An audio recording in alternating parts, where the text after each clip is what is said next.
utilize in Na'Vi. Definitely. Although Na'Vi has a really good Wisp player, Soneko is extremely good on the hero. He's extremely good. That guy can play basically anything, honestly. On a support role, I can think of here he can play efficiently. Like we've seen his Shaker, it's stellar. You know, his Wisp is the same. The Winter Wyvern, you know. I ran into him in a pub. He played Medusa mid with Solar Crest and owned my team. He's a very smart player. He's very, very smart. You know, he's not to be underrated for sure. Yeah.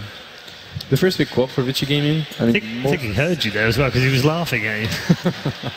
Was he though? No, probably not. Yeah. I mean, I'm quite surprised they're not picking the Undying, I have to admit.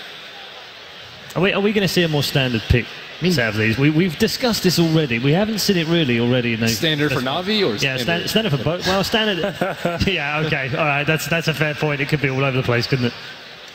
They did tend to Undying a lot in the group stage, and if they reviewed the replays, I would think that that's like jumping too soon on the Undying train might be a reason why they actually lost a lot of the games. So I think if they want to pick it, it should be third or fourth, just because they win the early game and they lose out the mid to late, just very, very often.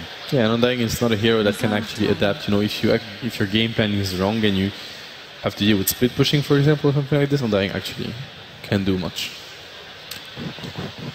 Dusk, I mean, everything's open now. The Queen of Pain is also open. Dazzle has been the most popular all the way through. Dusk, Dazzle, I mean, we've seen that this morning, I mean, earlier today, quite a lot by LGD and by Team Empire. So yeah, Na'Vi went for that. Nothing is revealed so far. The Queen of Pain could be mid, could be carry. How actually plays it as well, so... And we actually had the same opening earlier today, more or less. We had Queen of Pain into Bounty Hunter, which is banned, or Queen of Pain into Naga, Siren, and the opposite team had the exact same Dusk and Dazzle. Do you think we're going to see an anti-mage? I think it could happen. It's a Chavos hero as well. I mean, he does sometimes overextend, but it's a hero that can also tank a lot of damage, and he's the one that's going to put it off pressure, and he's known for that anti-mage, so... Yeah, I think definitely we could see anti-mage from Na'Vi. Or for Vici, How loves anti-mage. I mean, I think in this sort of style, the best of one, loser goes home, I think a lot of teams would tend to go towards an anti-mage. It's a safe strat. Yeah, definitely. And we haven't even mentioned Funnick, but he's also a beast under pressure. And he's been quite impressive. At least I was very impressed by his Brood performances. Not necessarily at TI, but in all the recent matches he played, so it's a hero not to be forgotten versus Na'Vi. They do like to play that Broodmother a lot. Yeah, well they banned it. Alright, they banned it themselves. Yeah, I mean, I think the Earthshaker pick is kind of like, they've grabbed the Earthshaker, this is a potential pick. Yeah, they potentially gave up on it already. I mean, Vici doesn't really run Earthshaker other than support. It's like yeah, we haven't seen SSIs on Earthshaker. So it pretty much means like they're still looking for the offlane hero for Vici Gaming. So like the Brood is something you don't want to get surprised by. So. The noises for when heroes get banned are really loud in our ear, by the way. Yeah. Like when we cut to the draft, I'm generally terrified when they ban Ledge. It's like, I'm like, what did I do? Is Paul angry? No. It's Lesh. Seb was trying to call the heroes by their grunts. I was like, that's very ambitious. Yeah, we should try and do that. And it was a Bloodseeker instead of an axe, but I mean, it was quite close. And when they say Earthshaker, I can guess. Yeah, that's a relatively easy one. So there's still like the Radiant Shadowfiend here open for Na'Vi. You can still go for that if they want to. I mean, yeah. There you go. Good call. Yeah. There you go. So it's an anti-mage for Chavos, which is, I think, fair enough in this type of game as well. When you play best of one, usually you want to play a bit more defensive. You don't want to go for the most risky plays. I think. And playing versus anti-mage kind of forces you to actually force the issue. Yeah. It's like that ultimate insurance you've got. It's like we've always got the anti-mage to fall back on. Yeah, anti-mage Magnus is even more. Yeah, we might see a Magnus. Yeah. Then this Magnus is very good. It's a little bit scary a matchup versus Queen of Pain, but sure, thanks. I think they ran anti-mage plus PA, except PA just doesn't really cut it super late because I don't think Blur is as strong as having Blink and Mana Shield, but it didn't work out for them, and it looked like it was because of the PA pick, so... Now Vici Gaming has to adapt a bit, and this is when they're going to start, you know, giving a direction to their draft and like the game they want to So do you think at this stage with Corp and Earthshaker that they say, okay, well, we'll pick our own ultra late game insurance, or do we say, screw it, let's just There's not that many good options. Like Phantom Lancer is, I think, one of the late gamers that people tend to, but it's actually very poor versus Anti-Mage because he does very well against illusion-based heroes. Aside from that, I mean, there's not that many hard late game carries that can actually deal with the Anti-Mage, especially with the Magnus. But there's a Rubik in the pool now. Interesting. That's a Lina pick, but I mean, it could be a support or a mid. We've seen Dandy on Lina for sure, like many times, but it could also be a support. I mean, this draft is, I don't know if it was LGD drafting a Navi lineup or Navi now drafting an LGD lineup. I think it's like also more likely the second option, but still, this is like exactly what LGD has been drafting the whole. Like, I mean, whenever they could. Right? Yeah. With Lina Dazzle support, Tusk offlane, anti-mage carry, and looking for a mid laner. Yeah, I mean, Lina still can go mid lane in the sense that it's really good versus Quap. You have a really good matchup, and if your cores are Tusk and Lina, you have two cores that make a lot of space, and there's going to be a lot of room for anti-mage to actually farm the whole map. Definitely.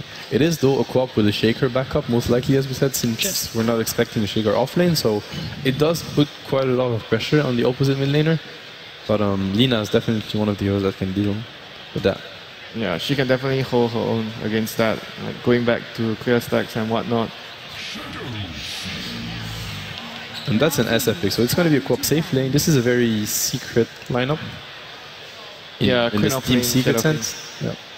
They have very strong like early to mid game like lineup, very strong at team fighting, and anti-mage doesn't want to fight too early. So this kind of lineup could actually make the game really hard, like put a lot of pressure onto the anti-mage and his team, especially against this sort of lineup. So I think I like the approach that Vici are going for right now against the AM. Yeah, it can be quite scary for Navi, and I don't feel like they have that, super good mana break, mana void target. Yeah, like when you play versus Storm, anti-mage can always, come in the fight, just get an extra, an easy kill on the Storm, get his like killing spree or whatever. Here it's got to be harder to find a target to kill easily with anti-mage. Yeah. I mean, I guess like Quap, after she's blown everything, you might... That's probably the best target he has. Have to hope she doesn't just blink out and then just stand in there. Yeah, it's a tricky one. Definitely.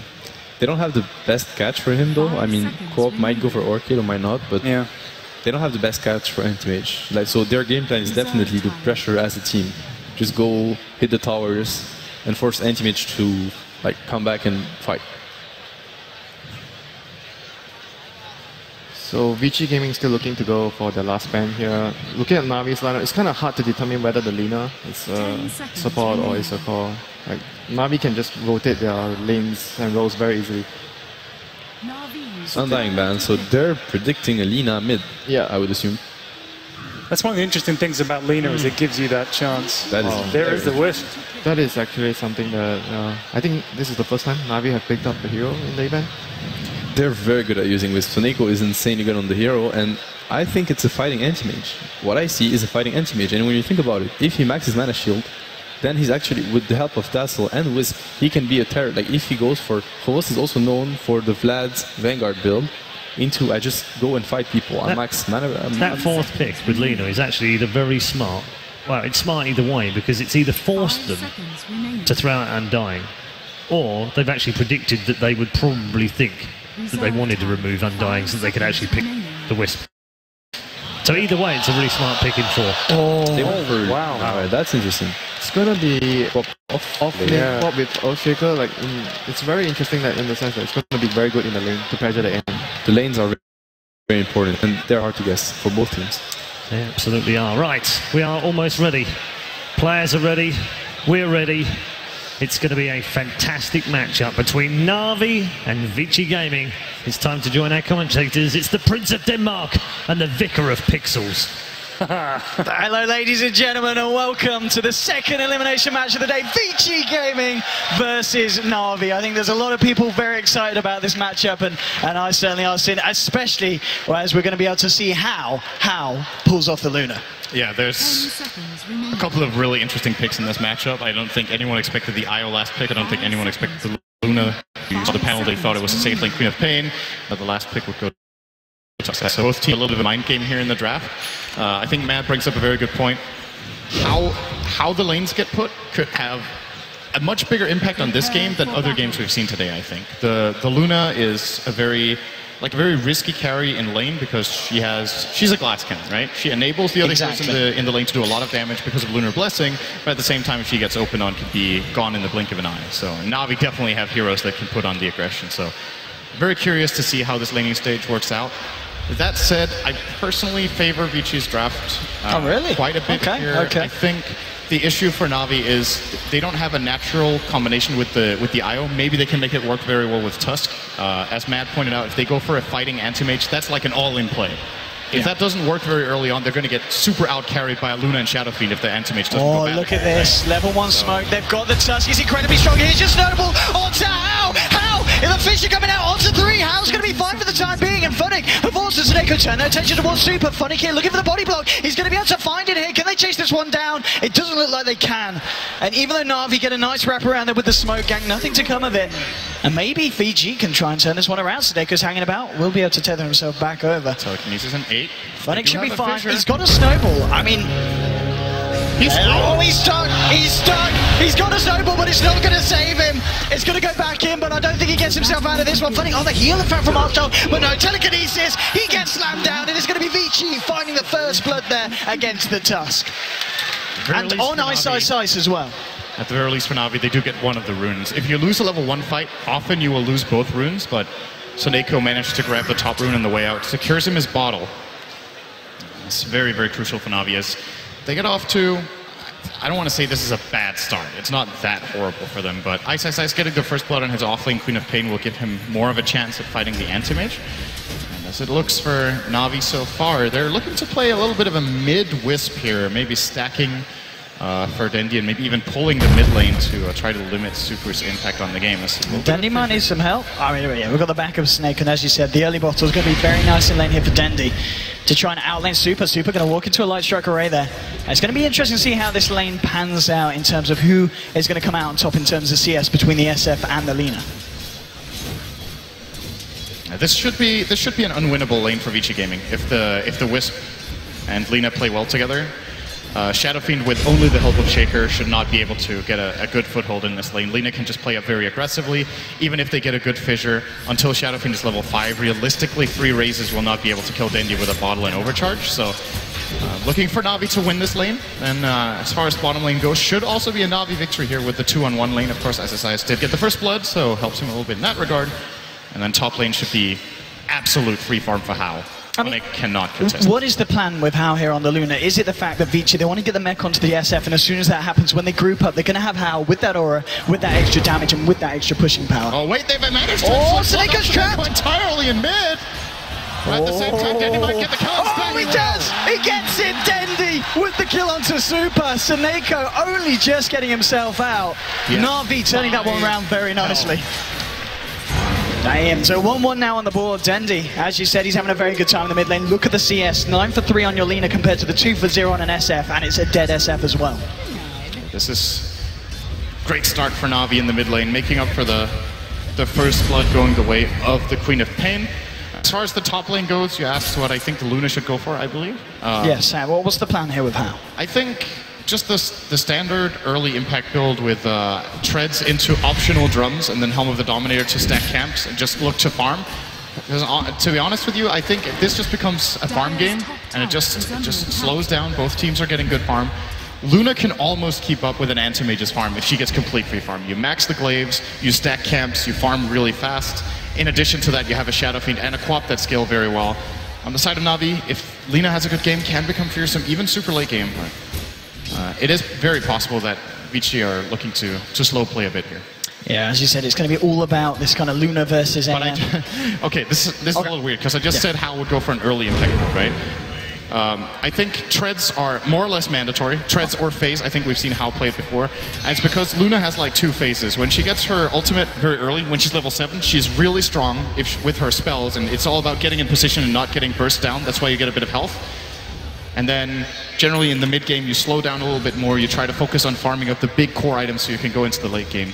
If you go for the full greedy build, where you don't get any sort of stat items, but just go, say, Mask of Madness or Midas, it's pretty risky, because then maybe Na'Vi can just take full advantage of the early game and run you over with a good mid lane performance. Yeah, absolutely. I mean, Seneko at the moment, he's finding levels here on the IO. He's level 3 already here, soaking up a bit of XP from the mid lane. So we're going to have the relocate online in fairly good time.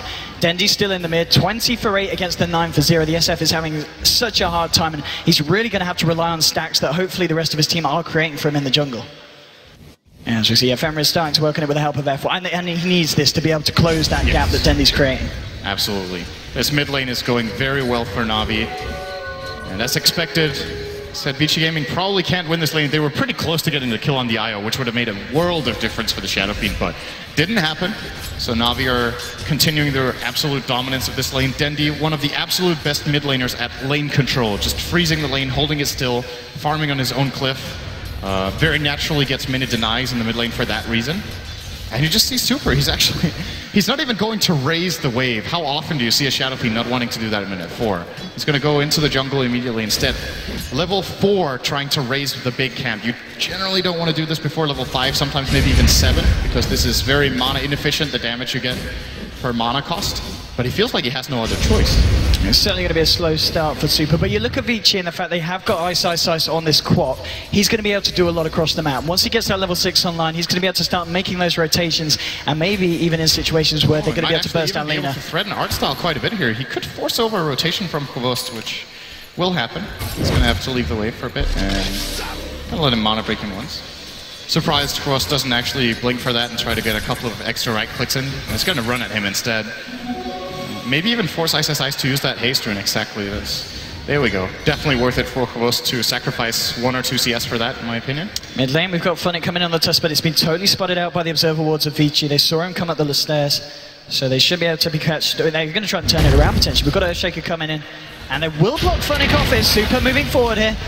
Ice Charge thrown out, Funnick forcing them back up the stairs, and he's going to be okay. They've not quite got the damage, as you said. The levels that Super has, he just doesn't have the amount of damage with those razors to be able to blow up that tusk. Yeah, they are very, very nervous in the mid lane. If Dendi lands a stun, Shadow Fiend this is big. Dendi needs to be careful. Wait, what? Oh, Ice, he's coming with the red jab, but Dendi with the Laguna Blade and no light stroke around to Ice. It might find a second. Funnick with the snowball. Ice, he's got no mana. Pops the charges, it's not enough. Double kill for Dendi. But Super, he turns it around, finds a double kill for himself. It's going to be a double kill to both sides there in the mid lane, as Vici very nicely recover against what Na'Vi were able to set out to do so there.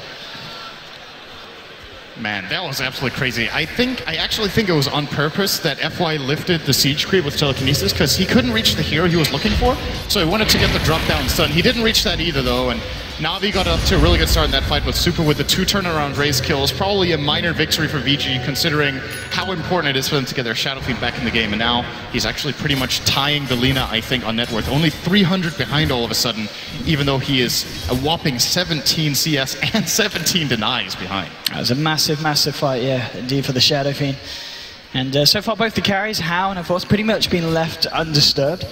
We haven't seen either of them have any pressure from each team support. A lot of focus around the mid lane, which I think understandably so, because Lina and Shadow Fiend are really, they're the kind of heroes that are going to get the pace going. If Dendi gets off to a good start, we're going to see him get an early Yule Scepter online, and then he's going to be able to find solo pickoffs across the map, especially even on heroes like the position 1, like Luna, who is relatively squishy in the early game.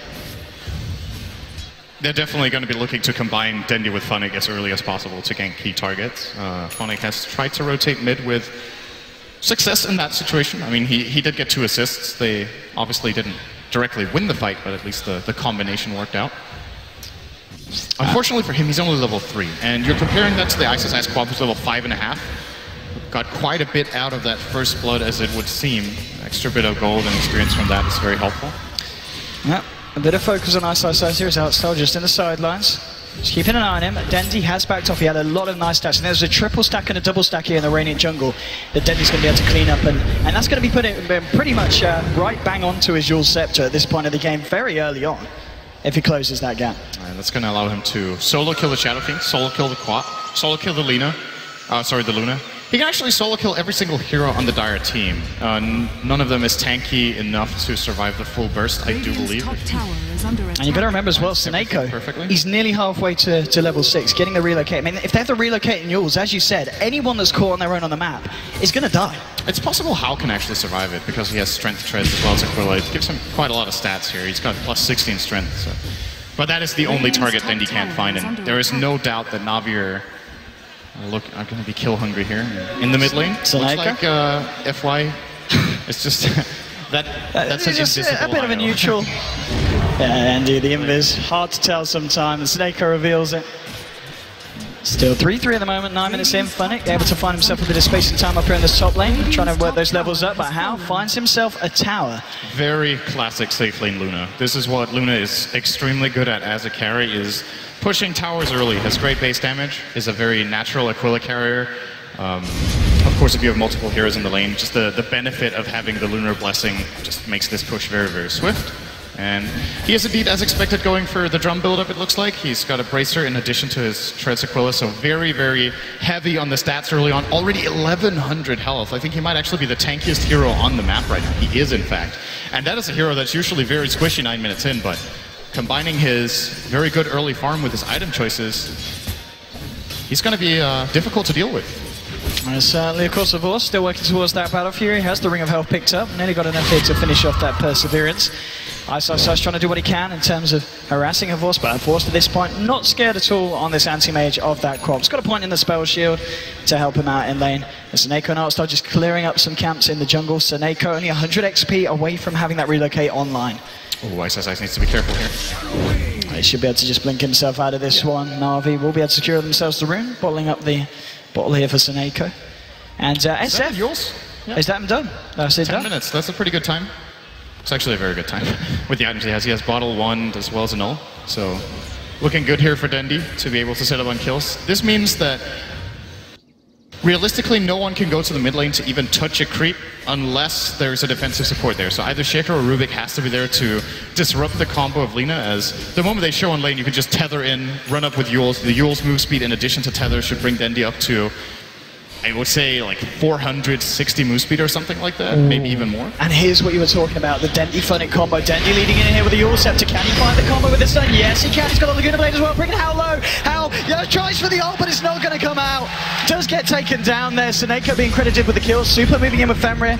See if they can find something. He'll find the raises. Will be able to find himself one kill. Seeing if he can find more. Dendi looks for the light strike. It's going to be juked out, and the relocate back out is going to bring them back safely towards the mid lane. Good trade for Na'Vi, even though it's a 1-for-1. They kill the enemy safe lane, they force rotations, and only have to sacrifice their Tusk for it, while their anti-mage is free farming and should be able to deal some pretty decent damage to the bottom tier 1. I don't know what TPs are available for Vici Gaming. Looks like Rubik has one. Shadow Fiend does not. Shaker does as well, but those two supports porting in will not threaten Provost at all.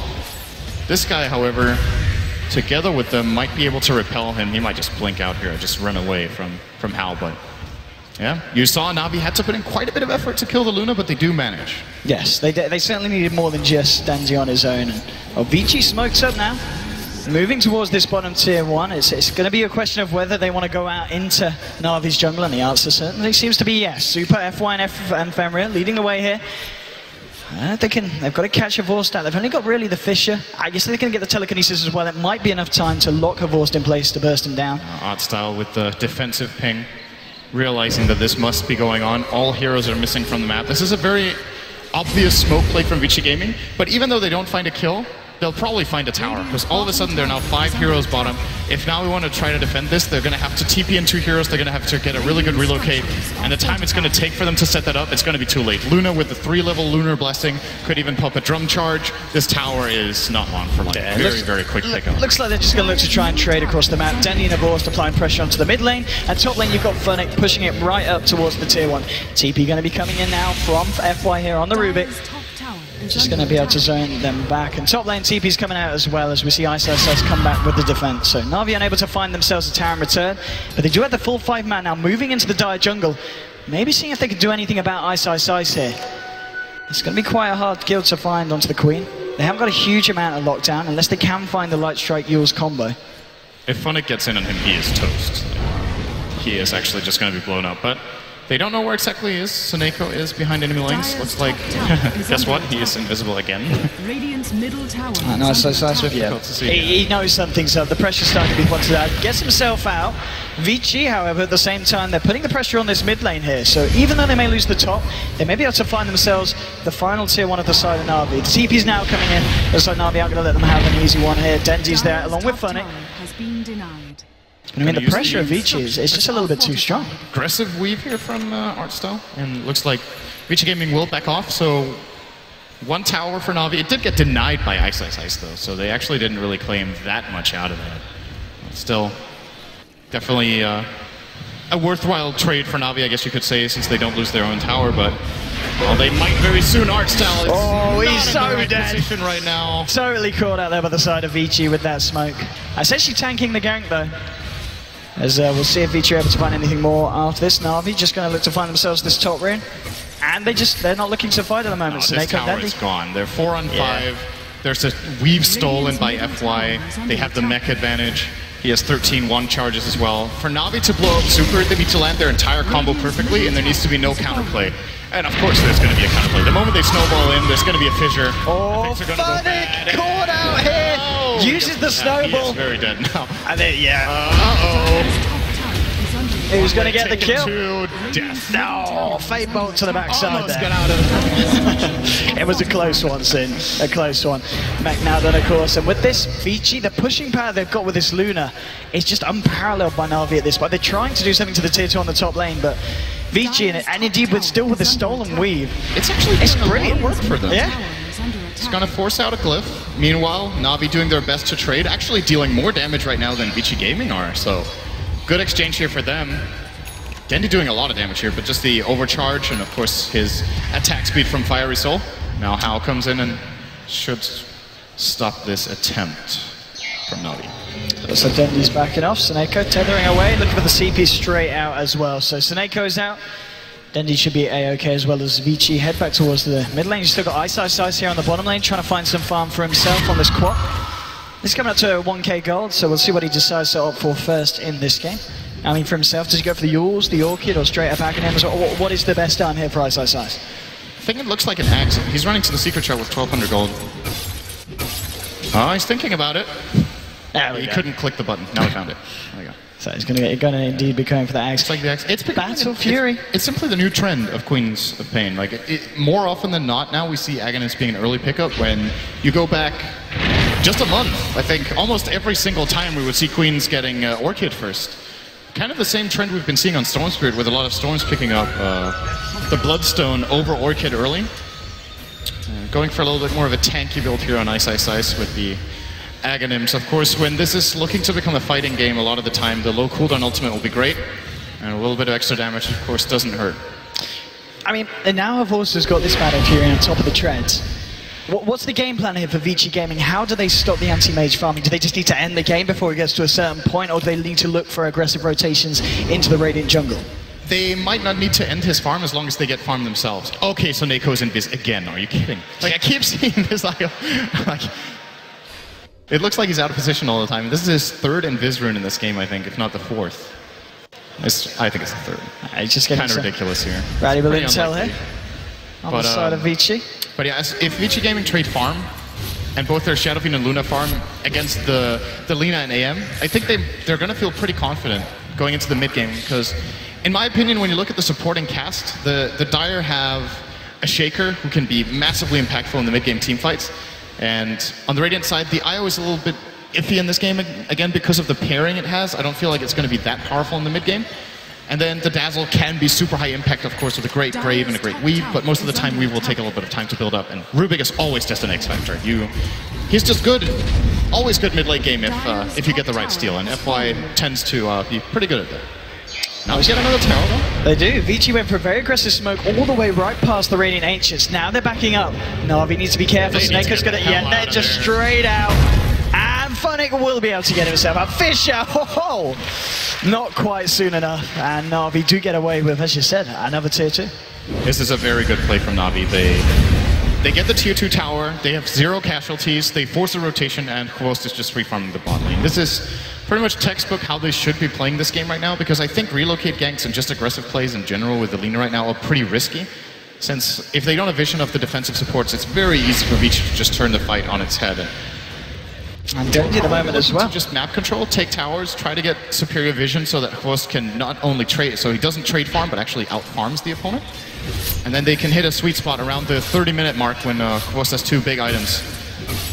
maybe take the fight at that point. 6 for 4 at the moment, but still, Horst at the top of that net worth. Dendy, he's closing in on the Aghanim Scepter. He's less than 1,000 away from having enough to pick up the complete deal. At the same time, Ice, he's got the point boost of the Ogre Club and working towards his penultimate item. So, still a very close game here between these two sides. And it's still going to be very interesting to see how the Luna pans out as the game gets later. He's picked up the recipe for the BKB, has the club as well.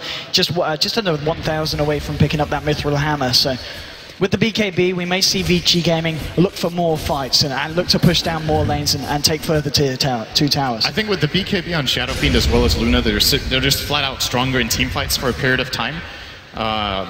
Dendy will, as it looks, have the Ag Scepter ready at the same time. So if they time it very well, maybe they can get a key kill with a level 2 Laguna with Ag. But at the same time, the tankiness of the Dire lineup, they have the mech. Luna has good health, as we talked about earlier, so it might not be enough. And Anti-Mage's damage output right now against BKB targets is very low, and he actually doesn't even want to contribute in fights. We see Horst still not having participated in any kills. He's 0-0. I do believe Vici Gaming will start putting a lot more pressure with the BKBs. They will look to fight the Radiant jungle. He's blinked forward to farm here. Vici Gaming coming around the corner. Can they lock it down? Oh, he's blinked forward again. What? He's got to be careful. They pop the drums. They're going to chase this one down. Fisher onto a Vorce. He's caught out Echo Slam as well. There's no way he's getting out of that one. Saneko looked for the relocate back out, but there wasn't time for it. And now 6 seconds before he returns. Is he going to be able to get himself back to home? Ice looking for the kill. 3, 2, 1. Oh, he gets himself back just in the nick of time. He's going to die too. Oh, he has one charges. Oh. So, okay, it's a close one. Doesn't miss that scream, that's 2 kills. So, Na'Vi fortunate there to only lose 1 hero with a little bit of a misplay from the Queen of Pain. But they lose the biggest hero that they really can't afford to lose right now. And off the back of it, Vici, they feel that they've got the space to go for Roshan, and I think they have. With 1 hero down on the side of Na'Vi and the damage and the Rosh killing potential that Vici's lineup has, they should be able to make sure work of this one. Getting blessed a little bit here by the RNG gods with a double damage for Super, minus armor aura, Luna aura, they could even drum charge. This is a very easy pick off, and now Vici Gaming definitely in the driver's seat. It's going to go to the Shadow Fiend. Dandy? I was not sure if they were going to give that to SF or Luna, but SF might be the better choice in this case. Dandy, now very close to the Academics here. He's going to have it. 100 gold away, right? Yeah, he's less than 100 gold. 30 gold to go, and he'll have that under his belt. Here was Snako as well, but Forza's at the Shadow Fiend now. Of course, Vici Super starting to look very, very scary. 1,500 gold on top of the BKB, and as you said, with the Aegis on top of that as well. Luna with, I believe that's a completed BKB coming out. Yeah, you've got a completed BKB now on Luna as well. So this is that time, as you said, where it's going to be very hard for Na'Vi to fight 5-on-5 against Vici's lineup.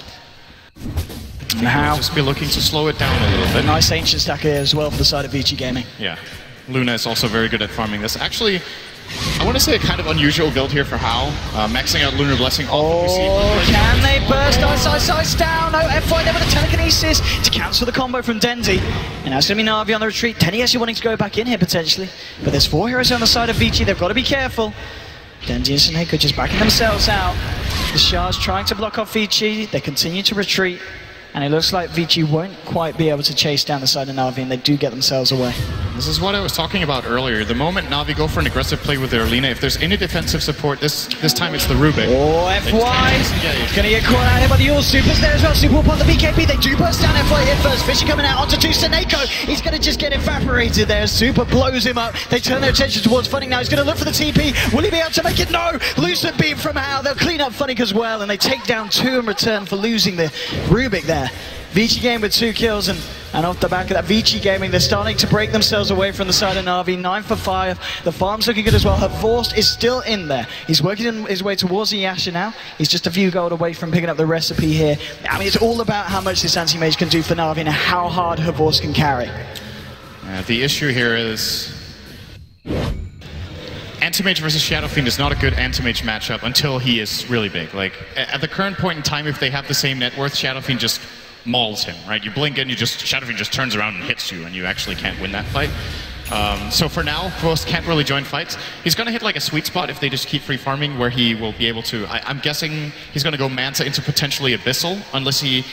See, that's the problem. He might have to get a BKB in this game as well to be able to deal with Vici Gaming's side, which is just more farm to be racked up.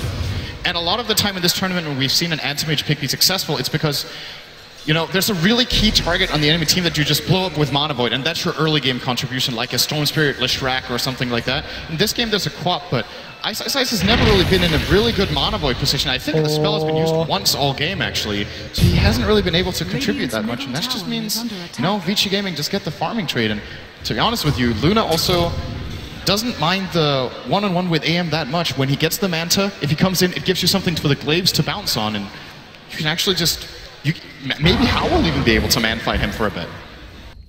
Well, Vorst has got to be careful every time he goes into the Dai jungle, as we're seeing that the Dai have got a fair bit of vision in their own side of the map. So anytime Vorst decides to go greedy and take those counts, I mean, we saw then Vici Gaming trying to respond with a smoke gank into it, but Na'Vi were quick with the retreat. They don't get caught out that time, but they've got to be very, very careful when they step over onto that side of the map. Hao now with the Helm of the Dominator, looking to maximize his farm here. Takes the Centaur Conqueror and sends it down to the Ancient's going to be stacking this. I think the build-up here for Hao is going to be keeping the Helm of the Dominator until he feels like he needs his Satanic, and then he's probably going to go into either a Mantis or a Butter now. I think Butter is the better choice in this case, so he can just actually just turn on the Flutter together with BKB and just run heroes down. Not needing to worry too much about sacrificing the evasion right now, as Anti-Mage is still not that big of a threat. And Vorst will definitely not want to be getting an MKB anytime soon, so can also play on that, maybe together with a Solar Crest pickup at some point. Oh, Vici Game. They're going straight for the... Alternatively, you just, you know, go high ground. I mean, look at the damage they're doing here. Na'Vi need to do something in response. Is the tier 3 now dropping down to half health? They're trying to push it in return on the bottom lane, but I think they're realizing now TPs are coming back. The tier 3's gone down. They need to defend their base here. Dandy coming in just with the Dragon Slave, trying to force Vici back, and has caught out the SF of the Yules. Bottom lane at the same time, there's a bit of a fight going on. Vorst jumping in on sides. Oh, Mana Void! Blows up Ice. Now he's going to go for the tower here, and the question is, are Vici going to be able to defend? Vici, they're still fighting in the mid lane. There's 4 of them. They blow up Dendy. They'll fight one. They're moving forward here as well, seeing if they can find Hostile. At the bottom lane, though, Na'Vi, they're continuing to push. Vorst to Seneko standing their ground. He's looking for the Rax. He should be able to find it, and he will be able to find the melee Rex now. Ice and Hao come in with the defense. Seneko, oh, with the Tether TP. He's out of there. He's back to base. He's A-OK. And Na'Vi, they take the bottom melee Rax, and they don't lose any Rax of their own in the mid lane. I could not believe that was the outcome. Oh, the relocate there for Seneko. I think he's trying to slow them down, and it's going to work. It's going to work. He's set them up. Super gets the mech off, looking for the Requiem. We'll find it. Telekinesis on to Dendy now. Fighting with the Walrus Punch here. Trying to continue the fight for Dendy. Starting. Oh, the relocate back out, saving them from the Sonic Wave. Won't save Funnick though, so they'll lose him there in the mid lane. But again, Seneko here with the plays. Ice has just been missing spells this game. He missed a Scream earlier that cost a kill on the Wisp. In the base, he misses the Sonic Wave onto the Wisp, which the Wisp survives as a result of, and that completely changes this entire base exchange. Whiffing that Sonic Wave also gets him killed by the AM. And now again, another Sonic Wave miss. This is very uncharacteristic for Ice, just flat out having a bad game here, and Na'Vi are taking full advantage of it. They managed to get a bottom melee Rex out of this exchange. That's massive. I cannot believe that was the outcome of that. Vici Gaming simply has the faster pushing team, but they just misexecuted it completely. And now Vorst, he's got that Finnish Manta style. He's got 1,300 gold on top of it as well. In terms of net worth individually, I'd imagine he's pretty much well up there towards the top. Yeah, he's coming up to, well, 1.5k above the SF. And this is an issue, I mean, compared to the Luna as well, there's a huge difference in farm between the AM and the Luna at this stage of the game. And this is a really big deal. Vorst will... I'm very curious to see his next item choice here, if it is going to be that BKB. Oh, Denzi moving into the top lane. Hao is there. He's going to find SF and F5, but now F5 with the telekinesis onto Denzi, trying to look him in place. Seneko coming in. Oh! Tries to look for the relocate out, not there in time, and now it's going to be Seneko. He's got 7 seconds left of his life. He might actually survive. He's got the Glimmer Cape in 7. Glimmer Cape in 7. Is he going to get out with the Glimmer Cape? Oh, no, he's not. I did not see that cooldown. That is a problem. Yeah, it was the cooldown. It was literally, I think, a second on top of the relocate back. Very close. If he doesn't Glimmer Cape off cooldown, he probably escapes that situation. But Vici Gaming might have noticed that it was used on Dendy, so they know it's a cooldown. And stick around for a bonus kill, if you will. Worth noting as well now, of course, on the Earthshaker, on good old Fenrir, he has now got the Blink Dagger, so it's going to make it that little bit harder for Na'Vi to try and break high ground, and at the same time, make it harder for them to defend their own high ground, because we can expect to see Fenrir jumping straight in, and talking about jumping straight in, Ice going into Funnick, Aborta turned up, they'll turn on to Ice with the Mana Void, blowing up the Quap. That's going to be Ice down, but the push from the rest of Vici coming on the mid lane. Na'Vi, they are still down Denny and Seneko, and the damage is going to be enough there. They'll find the ranged racks. They're looking for the melee racks as well. Can Na'Vi get them off this?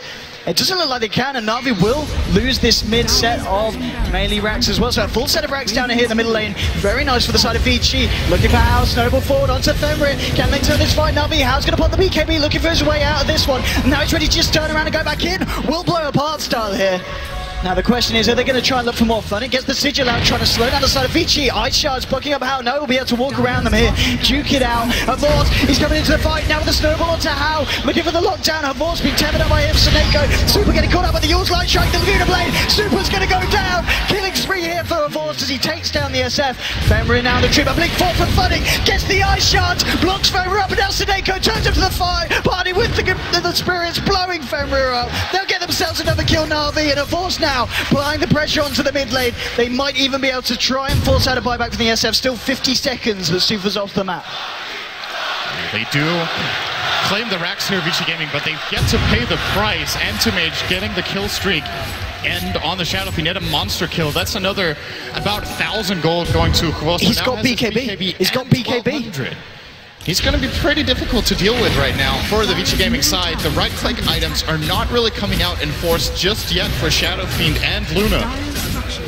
And this is the soft spot I was talking about, that they might hit the timing when Havors is able to really dictate the fights. Yeah, I mean, with the BKB, this is it. This is fight time, go time. All the tier 2's taken down now. They can try to wait for an optional maybe Basher or even the full Abyssal and then go for the play, but it is very important to play around Roshan right now. That is going to be a hot point of contest right now. Neither team, of course, knowing when it respawns. It's a pretty late respawn, almost max time, as a matter of fact. As this has really been kind of a back and forth game here. Both sides totally still in it. Both sides have been able to take down a set of racks. Vici finding themselves the mid racks, Na'Vi finding themselves the bottom set of racks here. So again, like the first elimination game, a very close match, because we can really feel that both teams are playing their hearts out, as the loser of this, of course, goes home. This is a very, very tense moment right here. Any mistake right now will cost a Roshan, which in turn could cost the entire game. So they're going to be very, very careful, both teams, not to make one of those key mistakes that gives that away. Of course, we should mention FY currently sitting on Anti-Mage's Blink, one of the very good spell steals that I think they picked Rubik because of. Allows him to initiate from very far away with either the Force Staff or the Blink and use the other one as a defensive tool to get out again. And can even spell steal something else on the Roshan up now, under a minute. Na'Vi in the neighborhood. Vici Gaming actually looking towards the top lane. They saw Havors getting the push on, but Havors in the tree line. Should be alright here. Buyback should everything go wrong here. Just hiding in the trees. We're going to see FY looking for him here. Force diving around, blinking around as well. He's still around, Havors. Oh, FY's going to find him. Oh, he's going to blink again. He's got to be careful. Ice, no! They found Havors. Stay in the trees, they said. It might just work with the TP. Gets himself out. What a lucky, lucky boy.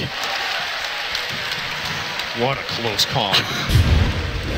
It's one of those moments where you just ask yourself, what's it worth standing up there just for that extra creep wave you could have claimed when the enemy heroes left? Probably not. He stays alive, but he pops a 10-second BKB charge, putting it on a minute cooldown. This could actually be enough for Vici Gaming to go for Roshan. Like, it's a pretty big deal that that's on cooldown, and they will know it's up because max time has passed. They even have a dominated creep in there. I do believe this is Dire. Yes, it is. I'll be there and waiting. They're going to be ready to contest. Havors actually being the front liner here, straight onto the SF for the Mantra as well, looking for it. The BKB's been popped. The Echo Snap. Havors getting low, but the Shallow Grave going to buy him time. He actually blinks himself out. Fenrir might go down. No, he's still alive. Funnick's going to be the first to lose his life here in this fight. Now Seneko trying to retrieve Ice, jumping forward. He's going to find Seneko here as well, and 2 down on Na'Vi. This is going to be the opening that Vici may look to take Roshan from. Yeah, Na'Vi were worse. They're so scared of giving away the Roshan that they feel like they have to go in and check. And Kroos just can't take this fight, right? He doesn't have BKB, so the moment he engages, he has to get the hell out of there as Vici starts turning the heat on. And that little play in top where he lives didn't pay off in the long run. It didn't look like the biggest of deals, right? When you look at the collateral, that mistake just cost them Roshan 2 deaths and Vici almost nothing. They've got to be careful at this point, Na'Vi. They've got to be very, very careful indeed. Vici are going to be very, very happy after that. Havor's farm still burning up though. He's got 3.1k gold now. I mean, what does he go for? Has he got to be the basher into the Abyssal? He might have to go for a butterfly now. You see, with this shift, Vici Gaming get a lot of momentum, and they might get 1 or 2 damage items, and then if he goes for an Abyssal, it's great, he can jump an Abyssal at target, but he's gonna disengage so fast that he can't put it to good enough use. So he has to probably get a defensive item here, as both Shadow Fiend and Luna will soon be completing their butterflies as it looks. And having an Abyssal is all great, but you're gonna jump in Abyssal, you're gonna miss a lot of your attacks, and the enemy team in turn is just gonna turn you, and they're not gonna miss.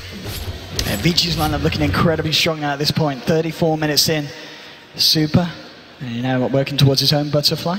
And as we saw, as you said, yeah, Evasion now picked up on Luna. It's going to be very, very hard for Na'Vi to fight into, and especially with the fact that Vici have got that Aegis ready for the next engagement. We're seeing 4 of the group up on the top lane. They may very well look to try and push this down, look for another tier 2. Dendi at the moment with the point booster picked up. Looks like he's going to be going for what I imagine to be the Octarine as his next item. On the Luna. Yes, definitely does look like it. I'm not sure if that's the right choice here, to be honest.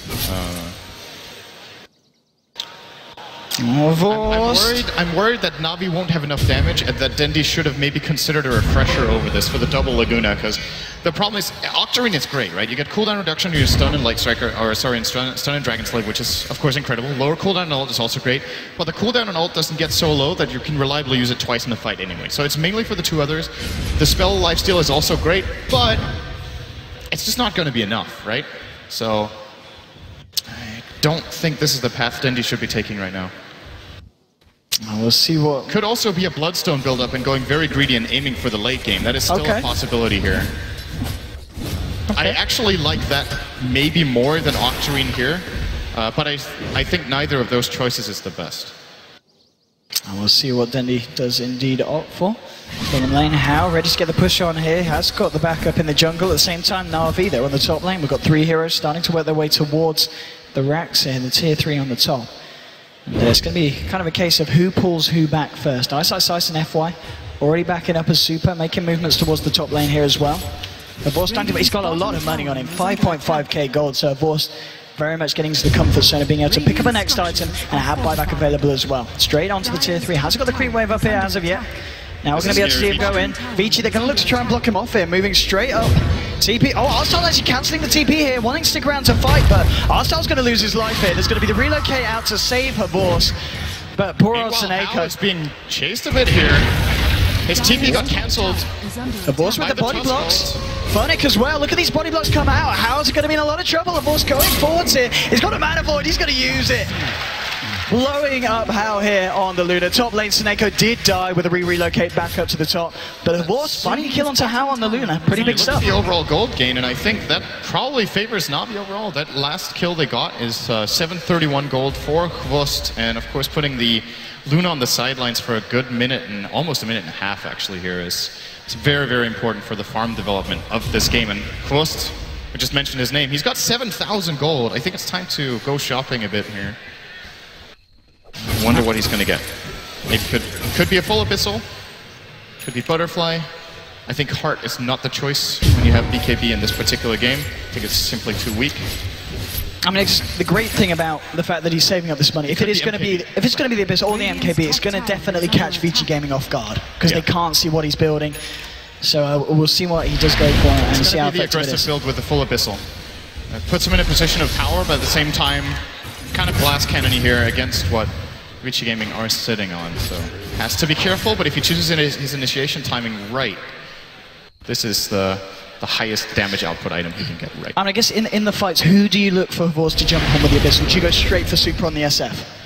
I think you try to get the Luna, if possible. The problem he has is a really big part of Havor's damage output right now is the Manta style, and it's going to be for a long time, right? All the damage from Mana Break, and of course the illusions themselves. It's very easy for Vici to counterplay it. If he blinks in an Abyssal someone and uses Manta, you fissure. Just to stop those 2 illus for those 2.5 seconds, it's enough for the target to keep their mana up so they can use their spells after. Oh, they're smoked up Vici Gaming. They're looking to catch out anyone on the side of Na'Vi. Trust going. Funnick indeed. There is a gem on Ice. He needs to be really careful. He doesn't blink too.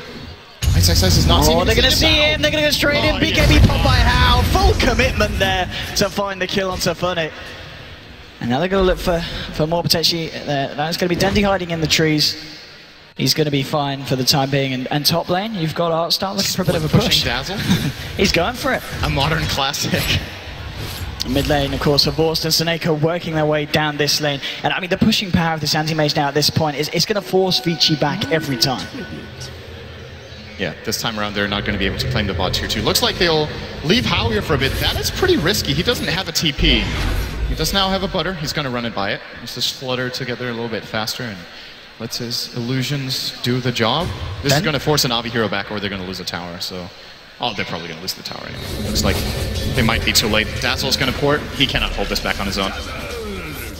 I really don't think so. I was actually just going to run for the tower, but there's still backdoor protection. Oh, his Mantis already expired. Yeah, Artstar will actually hold it. The Mantis expired a little bit too early. And now 2 big items on the Radiant. What have we got coming out? Abyssal for Anti-Mage, as well as the Solar Crest for Tsuneko. Can compensate for the lack of tankiness that Quost has right now, as there are no MKBs on the Dire side just yet. So gives him a lot of EHP with that 30% evasion.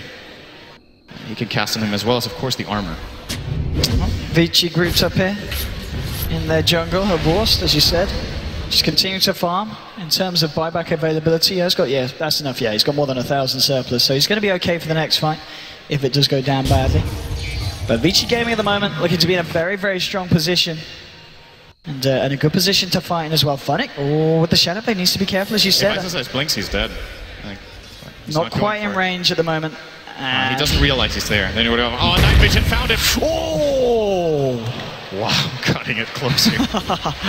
So, okay, here's the problem that I think Na'Vi will be facing and that I was worried about from their draft standpoint. I think the timing window when AM needs to peak and get the job done for them is closing right now.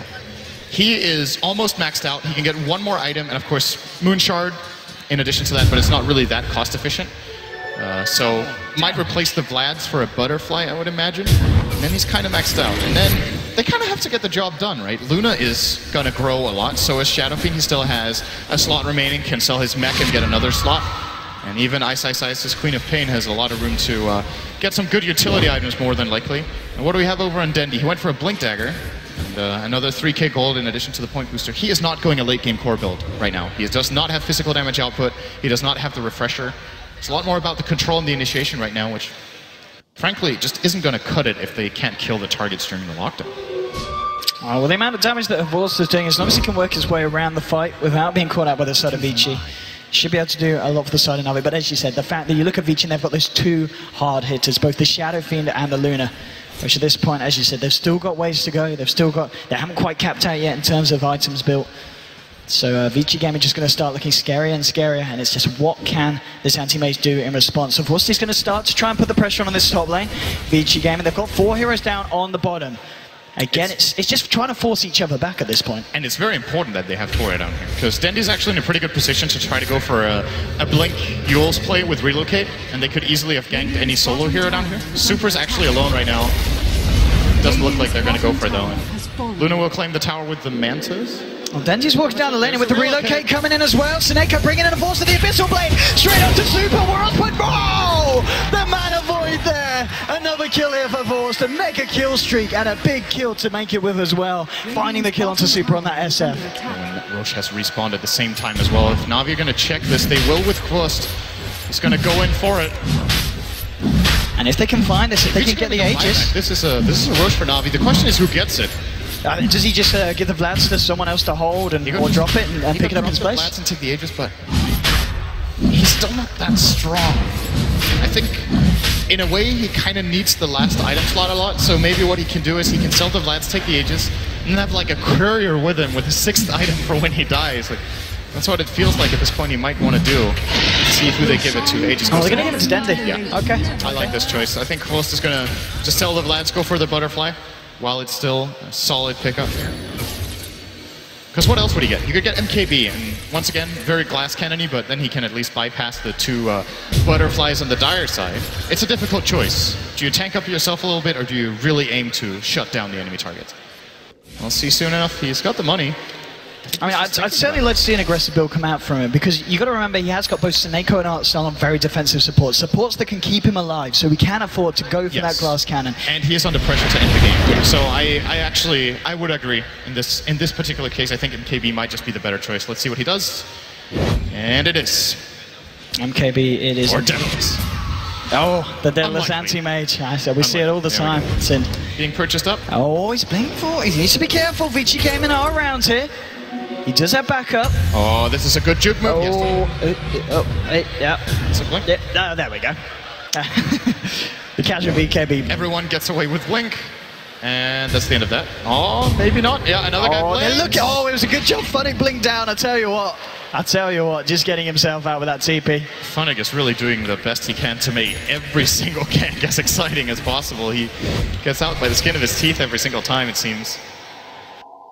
Bottom lane, there's some farm to clean up for Super. Curious to see his next item choice. I think if they identify that there's no Butterfly coming for Frost, he might just go Daedalus.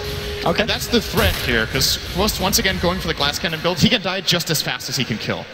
Of course, they could still choose the MKB for the crest counter. Dendy's been very sneaky this game, hasn't he? He spent most of the time in the tree line. Then Daedalus against crest as well. He's waiting for something. Just hiding away here, chilling it out. I mean, he's given the map to Horvorst, of course, 30,000 net worth at the moment, good 8k above both the SF and the Luna, both How and Super. And he's certainly getting to the point where he's pretty much stacked out. I guess he can obviously get himself with some bots online, and as you said, eat a moon shards, which at the rate he's farming and kind of the passivity of this game at this moment, 45 minutes in, I wouldn't be surprised if we see him find as the game continues. It's a Satanic. Now on How, he's starting to get really big, 25 armor, 2400 health. What do we got in comparison on Quost? He's less tanky, actually, on the anti-mage now than the Luna. Of course, do we have a crest on Vici? It is very important. We do not. And that is the big difference maker right now, that even if you have the bypassing mechanic with Monkey King Bar so you can't miss, the 10 armor is still pretty significant. Is Dendy still in the trees? He is, isn't he? He's spent most of the time over here. Yeah, he's exploring. He's being a bit sneaky. Doing his coin challenge. Getting a solid 90% of the map. But, hopefully there's no coin challenge with that. That would be horrible. Vici, I want to go summon here. Okay, they found a force. Can a force get himself out of this one? Echoes have everything. Sonic Wave, can they kill him? Oh, they do! He's down! They find the kill onto a force. He has got buyback available. Snake can live the TP out. Will be able to just find himself back to base. But I think a force is definitely going to have to use it here. 90 seconds off the map. And Vici, they're ready to go for a lot of damage and destruction here into the Radiant base. Heading towards that bottom lane here. As you know, they're just going to head for the game. They're heading for the tier 4. So Fortification's going to come out here from the side of Na'Vi. Still no buyback yet used on Horvorst, on the anti-mage. But the tier 4s are going down incredibly fast. No, but there's your buyback. Okay, Horvorst, what can he do now? How's going to get the BKB off, and now they're going to be on the retreat. Out comes the Eclipse. They're not quite chasing it here on Na'Vi. And Vici are just going to back themselves up. So they get a fair bit of damage done to the tier 4, do force out the anti-mage buyback, and get themselves out without losing anyone. They play so aggressively against a team that has the Aegis. This is pretty uncommon.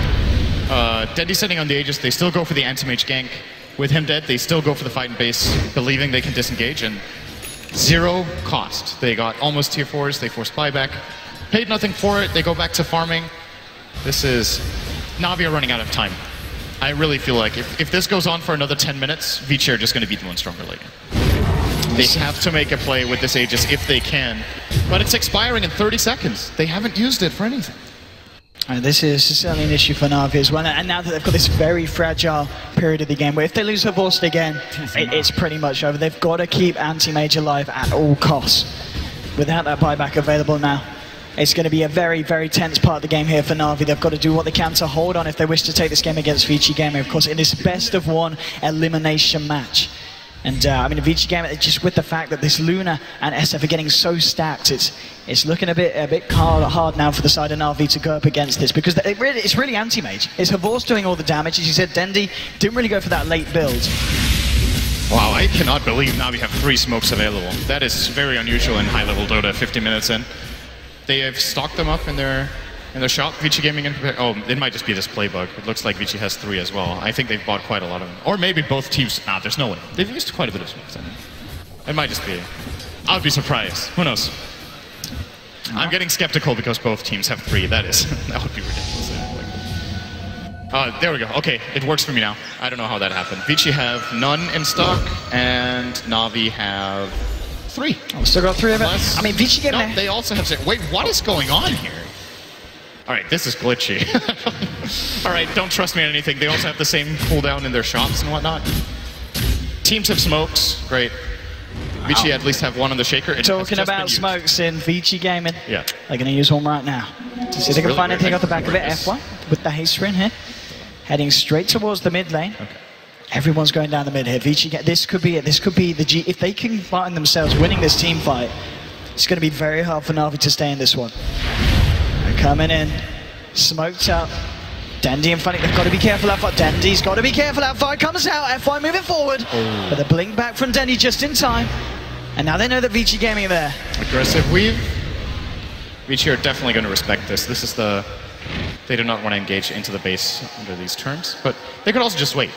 Wait for the next Roshan. They know Na'Vi do not have the Aegis right now. Oh. The chance that Na'Vi will be able to breach high ground now without an Aegis is very low. Vici gaming is back up to the top lane, was being pressured in by Hvorst and Seneko. On the other hand, though, should they be successful in killing Hvorst, the game is over. So yeah. There's no buyback for a good, what's that, 3.5 minutes? What's the time now? 3 minutes or so? Yeah, yeah, it's just under 4 minutes still on the cooldown of Hvorst buyback, so... Still a fair few minutes that Na'Vi are in a very, very dangerous position. And especially with the way that they're playing, in the sense that we do see Hvorst and Seneko regularly go up to that top lane on their own to push it back out. If Vici Gaming can kind of capitalize on that overextension and catch him out, it's going to look very, very rocky for Na'Vi. But 50 minutes into the game, Na'Vi certainly still holding themselves in this one. And Vici Gaming not yet able to push the game over the edge. Super with his newly purchased Daedalus is critting for about 1,000 with the Luna Aura. And I believe there's no Wolf involved right now. Hao did lose the Wolf in the base push earlier. He might want to try to get a new one. It does make a pretty big difference. There actually is one in their jungle that they can grab right now. But, oh well, he has Satanic, so never mind. He can't do that anymore. At this point of the game, obviously, as important as this game is, both teams, they're playing very careful now. You can just feel it. We're not really seeing Vici go for any full-on high ground pushes at the moment. They're kind of waiting out to see if Na'Vi overextend, come out of the base themselves, and they're starting to make movements out. And as you said, yeah, Roche back up in a minute. That's going to be the point where we maybe see a bit more action come out from both sides. So here's the problem. Na'Vi don't really have a great carrier for this Aegis, because Hvorst needs all his item slots. Vici do have one. It's really great in the Shadow Fiend right now. It's also good on the Luna. Both of them have a TP scroll. They could both get just Boots of Travel and grab it. That's just not as impactful a hero on Na'Vi, but at the same time, they just can't let Vici Gaming get it, I think. It's more than likely going to be the end of the game if Hao or Super gets an Aegis and they just 5-man down mid. Again, Vici. Especially Hao. If he just frontlines these tier 4s, the bouncing glaives will very quickly bring them down. I mean, that is the thing. If Na'Vi lose one team fight, the pushing power of Vici is just going to be too much, and the base is going to be destroyed. You've got an Aghanims now on Rubik, and there's a lot of very tasty spells to steal with the Ags. Obviously, the Weave's nice, and the Laguna Blade as well from Dendi is going to be very, very effective if Rubik's able to get his hands on it in these fights. And of course, F1, a very renowned Rubik player. I'm sure we'll see him get the big steals off when it counts. Indeed, Roshan's up. We'll see who's going to get the first sniff of it and head themselves in. Double damage as well. Wow. Again, it's that rune. Whoever finds themselves here. Vici Gaming. To Shadow Fiend, he's going to make really quick work of it. He already has the Daedalus. His crits are going to be extremely high. Luna Aura. Well, they're not going straight in. If they knew this, they could probably just snipe it right now. Like, the time it would take Na'Vi to cross over, they would lose the Roche. They're playing it safe. Now, this ward they have in the middle lane is going to spot Hvorst and Seneko.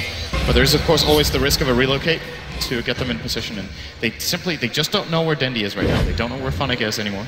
He's in the trees. Yep. That's new. He's been hanging out a lot in the forest this game. Okay, they're going to go for Roche, and as you said, still with that duration of the double damage. 150 crits. And they're going to make such short work of it here, and I don't think there's any way that Na'Vi can stop it. Already down to half health. We're starting to see, well, Dazzle make a movement towards it, but Hvorst still in the mid lane with Seneko. No chance to cancel this one. Vici are going to find Roche. They get the Aegis, they get themselves the cheese here. And Artstar, that's trapped up by the Fisher. In a lot of trouble as Vici converge onto him. We'll get the weave out. Shallowgrave isn't going to save him though, and they're going to get the gem here as well. So big pick off there for Vici Gaming. Roshan, Aegis, Cheese, and Gem. And the weave. They got the absolute most possible out of that situation. That could not have gone any better for them with what they were given. This weave is such a big deal. Like this, this spell, when it comes to high ground pushing, remember he has Aghanim, Scepter, and Rubik. So this weave actually is going to provide them with, at its peak, 36 armor for the entire team for that last second. This is going to be such a hard defense for Na'Vi. Vici Gaming coming down the mid lane. Hex onto Funning. The fortification already coming out. Shallowgrave just in time. Dendi is there. Force is backed up as well here. He's ready for the defense with Snako tethering him up. Buyback for Funny jumping in straight to FY. The Shallowgrave stolen. FY's still alive. And now he's going to contribute. Gets himself out. Steals the blink. FY's going to live. The snowball will go out to him. It does finally go down now. Dendi with the Laguna Blade onto Super, bringing him low. Artstar, he's almost certainly going to die. How finds the kill? They've found two. Looking for Dendi. They've lost too many. Einstein's only in the base. The base is going down here. Na'Vi have got to do something. Force coming out, looking for Hammer. Echo's happening for Force. Hexed up. Force. He's going to go down. He's got the buyback here. He's looking for the defense. Avoid. How's down. Super. Falls as well. It's only Einstein's left alive. Will blink away, but Force. He's chasing this one with Funny as well. We're on punch. They need a bash. They'll get it. Einstein's is down. Double kill for Force. The base is defended. And they're just spamming out buybacks, trying to end the game right now. They bought out 4 heroes, knowing that Dendi has no buyback. There's no buyback on Suneko. There's no buyback on anyone anymore. It's only a Boston Funning left alive here on the side of Na'Vi. 20 seconds and Alstel's going to be back. I don't know. Is Close considering this? He could buy Boots of Travel. Is he going to buy Boots of Travel? But he just bought something. He just bought a Moon Shard. He's going to be the Moon Shards. Is this going to be it? Will the Moon Shards do it for him? Eats it up.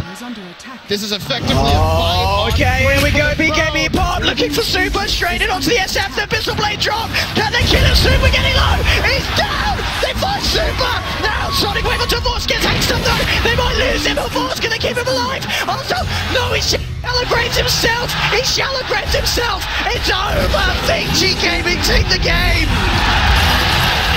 Oh my goodness. Na'Vi are out. Vici Gaming move forward. What an end to the game. They gave it their all, Na'Vi, but at the end of the day, too many mistakes. Vici Gaming, the superior fight, and as farmed as Havorst was, it wasn't enough to stand up against both the SF and the Luna of VG.